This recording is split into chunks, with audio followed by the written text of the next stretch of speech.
कि क्या हो गया, चिल्लाई बड़े जोर से क्या हो गया। पड़ोसी इकट्ठे हुए, सबने कहा गौतम ये तो समाप्त हो गया है, तू इसे दे दे, हम इसका संस्कार करिया में।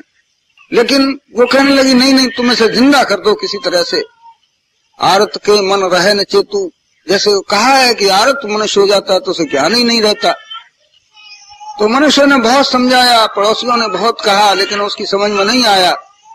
तो उन्होंने कहा कि इस समय एक महात्मा बुद्ध हैं जो यहाँ से 1 मील दूर उस नगर में आए हुए हैं, तू वहां ले जा, वो तेरे बच्चे को जिंदा कर दे। गौतमी ने अपना बच्चा उठाया और वो जब महात्मा का दरबार लगा हुआ था, सवेरे का समय था, सैकड़ों आदमी वहां पर उपस्थित थे, महात्मा जी को समझा रहे थे। उस समय गौतमी जो थी उस बच्चे को ले जाकर के पहुंची और रोती हुई उनके चरणों में गिरी और बच्चा रख दिया। कहने लगी महाराज मेरे बच्चे को दिला दो। उन्होंने देखा, टटोला, बच्चा बिल्कुल शांत हो चुका था। कहने लगे बेटी ये तो अब जिंदा नहीं होगा। नहीं, मैंने सुना है, सबने कहा है कि महात्मा बुद्ध उसको जीवित कर देंगे, वो ऐसे महात्मा हैं। तो बहुत कहा उन्होंने, तब भी उसने नहीं माना। तो कहने लगे अच्छा खैर, तू जा यहाँ किसी से 1 तोला सरसों ले आ और वो हम पढ़ करके इसको जीवित कर देंगे। बहुत खुशी हुई, उठी और चलने को हुई तो कहने लगे कि देखे एक काम और करना, जिसके घर में कोई मरा न हो ऐसे घर की सरसों ले आना। वो जो थी उन्होंने कहा हाँ ठीक है।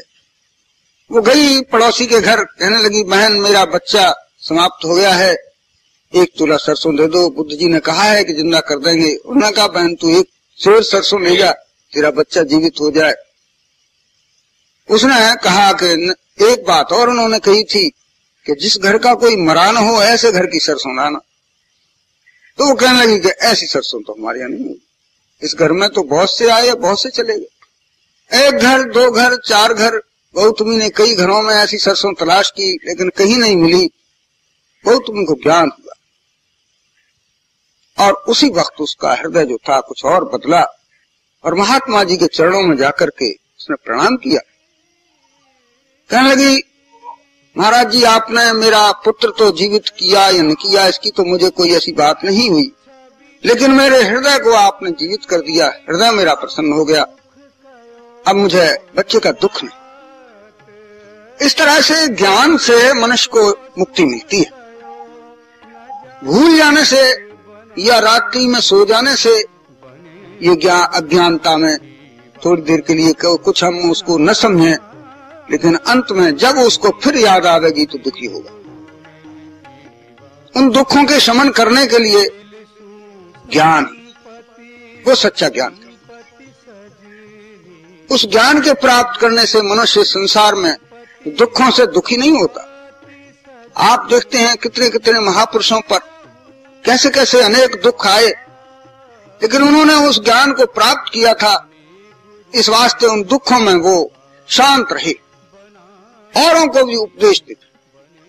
तो वो ज्ञान ही वास्तव में आत्मज्ञान कहलाता है, क्योंकि आत्मा के निकट जब पहुंचता है मनुष्य तब उसको सच्चा ज्ञान प्रतीत होता है और वो समझता है कि ये दुख मेरे शरीर को था, मेरी आत्मा को नहीं था। आपने पढ़ा है कि जब पांडवों में और कौरवों में युद्ध हुआ तो धृतराष्ट्र जो थे वो रह गए, बाकी उनके 100 लड़के समाप्त हो गए। 100 बच्चे उनके समाप्त हो गए। धृतराष्ट्र अंधे तो थे ही, एक तो वही दुख, दूसरे जिसके 100 लड़के वो चले गए, तीसरा राज्य चला गया, कुछ भी हाथ में नहीं था। उस दुख की क्या समानता हो सकती है, कितना महान दुख। तो महाराज युधिष्ठिर ने ऐसा किया था कि उनको अपने महलों में बुला लिया था। जब वे ज्यादा दुखी हो रहे थे तो कभी कभी महाराज युधिष्ठिर उनको समझाते थे, लेकिन उनका दुख दूर नहीं होता था और दुख भी महान था। दोनों ही गांधारी और धृतराष्ट्र महान दुखी थे। कई दिन इस तरह से बीतते रहे, कुछ खाना खाते नहीं थे। युधिष्ठिर बहुत समझाते थे लेकिन वो इन दुखों से बच नहीं पाते। बड़े दुखी हो रहे थे। एक दिन शाम को विदुर जी उनके घर, विदुर भी उनके एक भाई थे, वो महात्मा थे। उन्होंने आकर के धृतराष्ट्र से कहा, वो बड़े भाई थे उनके, कहने लगे कि आप महान दुखी हैं और ये दुख जो है इस तरह से जाएगा नहीं, आप कुछ दिन के लिए यहां से मेरे साथ निवास करें, चलें बाहर, तो ये दुख कुछ शांत हो सकता है।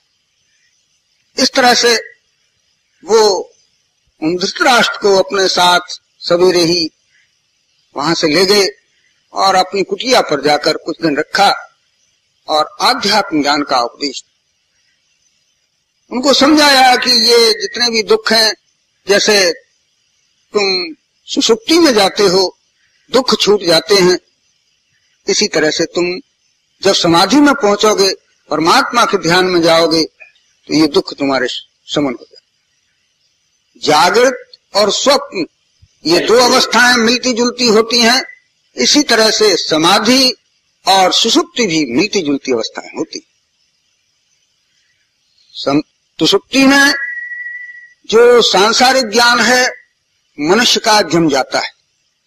जैसे कोई लड़का दिन भर पढ़ता है, रात्रि को सोता है, तो वो दिन भर का पढ़ा हुआ ज्ञान उसके हृदय में जम जाता है, याद हो जाता है। अगर वो लड़का नहीं सोवे तो वो ज्ञान उसको पास नहीं रहेगा। तो भगवान ने जो हमें ये रोजाना थोड़ी देर के लिए सुषुप्ति दी है, गहरी निद्रा दी है, उस निद्रा में जो भी कुछ हम सोचते हैं वो हमें हमारा जम जाता है और साथ ही साथ हमें हमारी सारी ये जो यंत्र हैं हमारे जीवन के, हमारे शरीर के, वो भी कुछ बलिष्ठ हो जाते हैं, उनमें कुछ शांति आ जाती है, ठहराव आ जाता है, सवेरे फिर हम ठीक हो जाते हैं।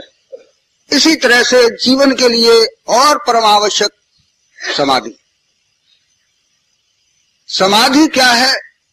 समाधि कहते हैं उस अवस्था को जिसमें कि मनुष्य किन्हीं विचारों से, संसार के कोई भी विचार अच्छे या बुरे उसके साथ न हो और चैतन्य अवस्था में बैठा, सो नहीं जाए, क्योंकि वो तो थी सुषुप्ति और ये है चैतन्य अवस्था। चैतन्य अवस्था में और अपने विचारों से शांत होकर बैठा, और उस समय भी ये अवस्था जब मनुष्य की हो, उसमें वो अवस्था तब लाई जाए जब ईश्वर के ध्यान में ये सारे विचार समाप्त हो जाएं, उस समय उसका ईश्वर का ज्ञान। अगर कोई मनुष्य, जैसे आजकल बहुत सी चीजें चल रही हैं, आपको भी जरा सा इसका ख्याल रखना है, बहुत सी ऐसी पुस्तकें निकल रही हैं जिनमें कि लिखा जाता है कि हर विषय से मनुष्य समाधि को प्राप्त कर सकता है, लेकिन ये बिल्कुल गलत। जैसे जो लड़का या जो आदमी जैसा ज्ञान, जैसी बातें सोचता है और सुषुप्ति में जाकर वो पक्की हो जाती हैं, इसी तरह से जो मनुष्य विषयों के अंतर्गत अपने विचारों को शांत कर देते हैं, वो विषय उनके और जाकर पक्के हो जाते हैं। अगर उन्होंने सुषुप्ति में ईश्वर का ध्यान नहीं किया, अगर ईश्वर के ध्यान में जाकर के वो सुषुप्ति में चला जाता है या समाधि में चला जाता है, तो वहां जाकर के वो ईश्वरीय ज्ञान उसके अंदर उपजने लगता। इसलिए जो भी ज्ञान, आत्मज्ञान मनुष्य को दिया जाता है, वो ज्ञान तभी पनपता है जबकि थोड़ी देर मनुष्य को समाधिस्थ हो जाना चाहिए। वो समाधि में जाकर के ऐसा होता है जैसे कि आप देखते हैं स्कूल में कभी अध्यापक पढ़ाते हैं या खेतों में काश्तकार अपना काम करते हैं, तो पहले भूमि को खूब जोतते हैं, फिर उसमें बीज डाल करके पाटर लगा देते हैं, बीज को दाब देते हैं, फिर उसको कुरेदते नहीं, देखते नहीं, बल्कि 4 से 10 दिन तक दूर रहते हैं, उससे देखने को चले जाते हैं कि बीज उगा या नहीं, तो फिर वो बीज सारे उग जाते हैं, खेत हरा भरा हो जाता है।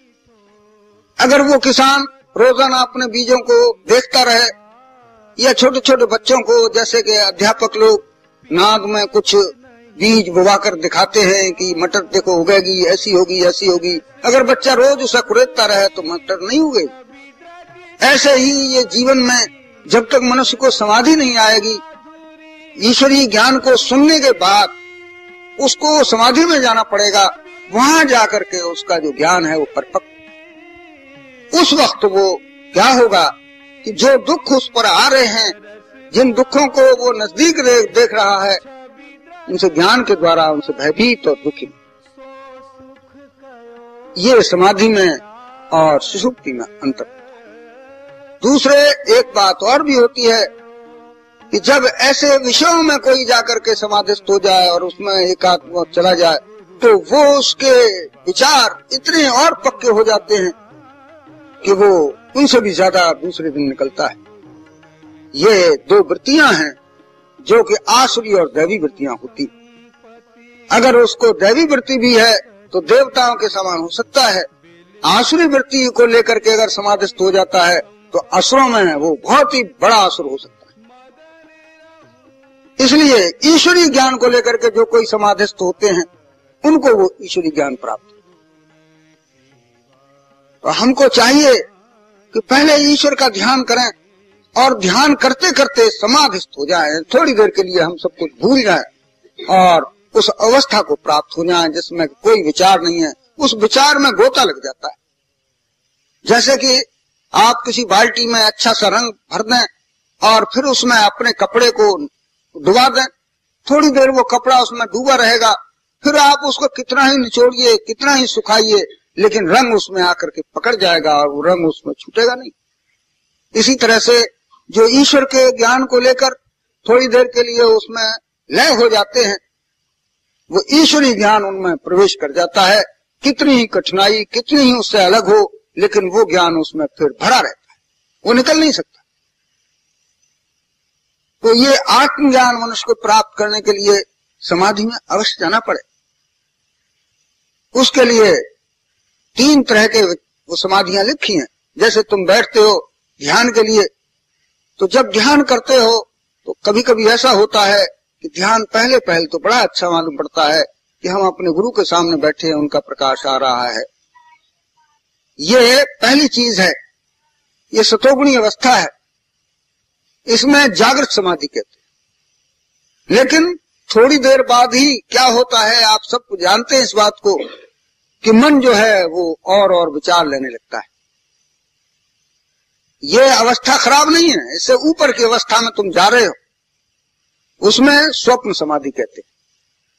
जैसे स्वप्न में आदमी सोता जाता है, इसी तरह से ध्यान करने में जब वो उसको सोता तो नहीं है ध्यान में, लेकिन विचार उसको घेर लेते और इधर उधर की बातें वो सोचने लगता है। कभी अपने घर की बात सोचता है, कभी देखता है, कभी कहीं की बात देखता है। जागृत दशा में बैठा हुआ है, ध्यान भी कर रहा था, लेकिन अब ध्यान नहीं है, ईश्वर का ध्यान नहीं है, गुरु का ध्यान नहीं है, वो और कागज पलटने लगता है।